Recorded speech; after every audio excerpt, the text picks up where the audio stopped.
నమస్తే. మన రాష్ట్రంలో ఒక వ్యక్తి ఉన్నాడండి. ఆ వ్యక్తికి ఎవరైనా చనిపోయినా, ఎవరినన్నా చంపాలన్నా చాలా ఆనందంగా ఉంటది. అందుకే ఎవరైనా చనిపోయినప్పుడల్లా అక్కడ వాలిపోతా ఉంటాడు. ఆయనకి పైశాచిక ఆనందం బాగా ఇష్టమనమాట. అయితే నిన్న చంద్రబాబు నాయుడు గారిని బావిలో దూకి చచ్చిపో అని అంటున్నాడు.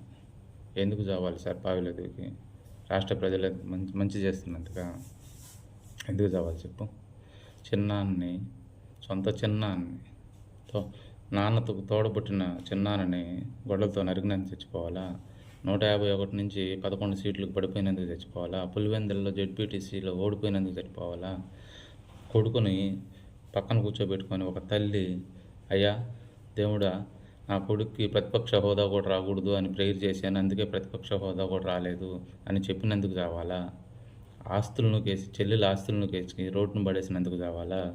కోడికత్తి సీనుగాడిని గత 5 ఏళ్ళు జైల్లో మగ్గించినందుకు చావాలా? నీ డ్రామాల కోసం ఎందుకు చావాలి సార్? చావాల్సిన అవసరం ఎవరికుంది? వీటన్నిటికీ ఎవరికి చావాలో చూడండి. మిమ్మల్ని అలా కోరుకోం కానీ ఎదుటి వ్యక్తిని మాత్రం చావాలని కోరుకోకూడదు సార్. గతంలో కూడా వచ్చే ఎన్నికల్లో మీరు ఉంటారో లేదో, ఈ లోపల కృష్ణారామ అనుకుంటా కూర్చోండి అని మాట్లాడారు.